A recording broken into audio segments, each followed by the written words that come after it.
Sophie here. So today I'm going to be talking to you about the good and the bad of coconut oil. Is it all that it's cracked up to be? Alright, so coconut oil, this good stuff.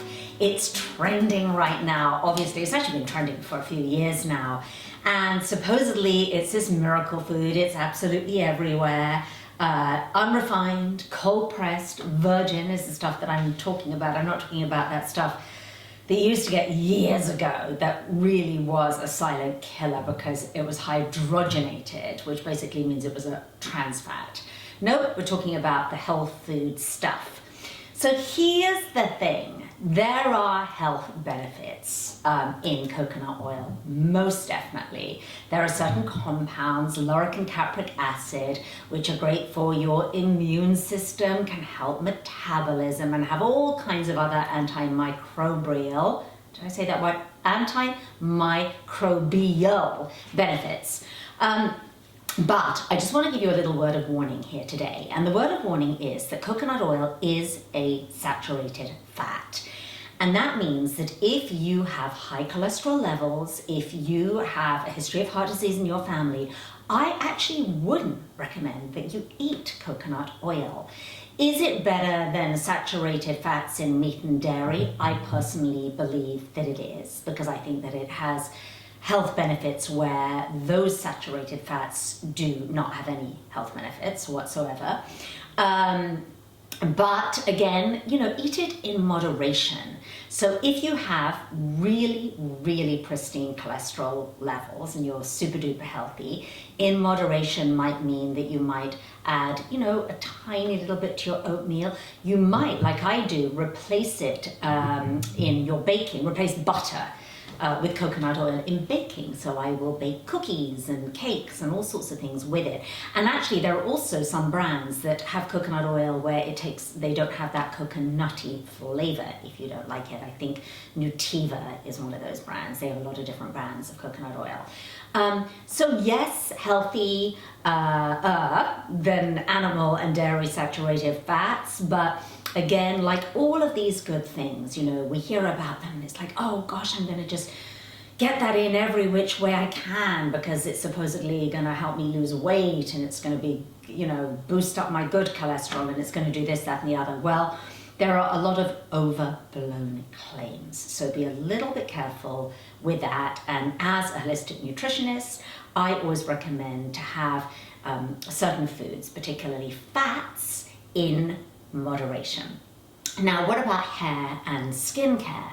Well, let's talk about skincare first. Skincare, coconut oil, yes, lots of wonderful skin benefits.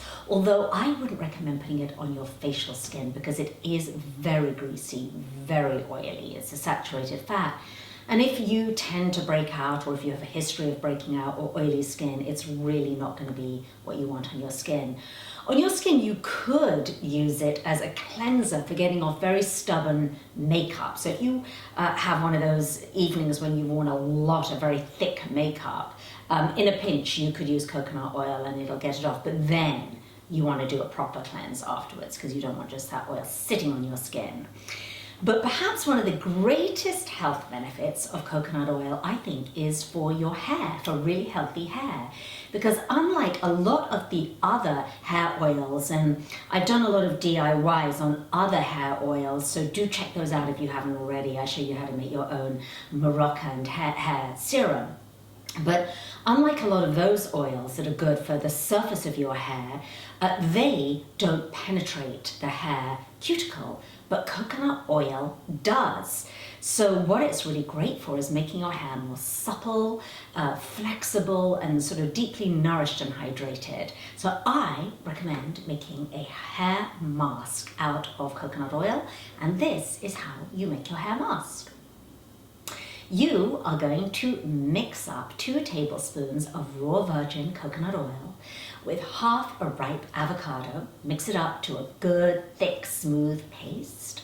Optional, add 4 to 5 drops of lavender essential oil. This might be really good for your scalp if you have dandruff or any scalp conditions.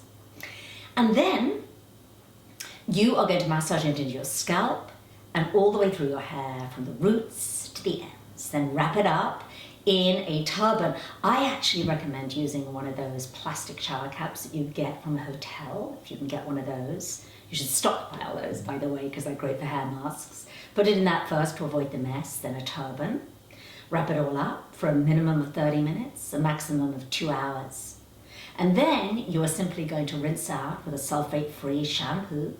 You can condition if you need to, as usual. You could even do an apple cider vinegar rinse. That's equal parts of apple cider vinegar and water, 1 cup of each, and use that as a final rinse. So then you'll have really shiny, soft, lustrous hair.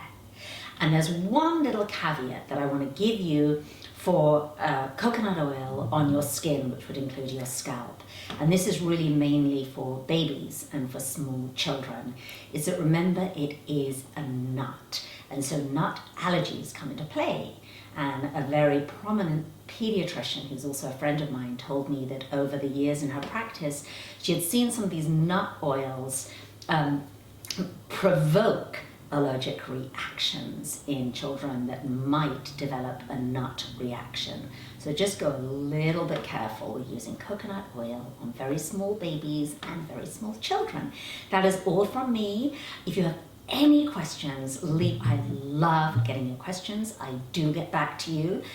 Suggestions for other videos, I love too. And if you haven't already, please subscribe to my channel because you're going to find so many more natural skincare, DIYs, and food, tidbits of advice, and all of that good stuff. I will see you next time.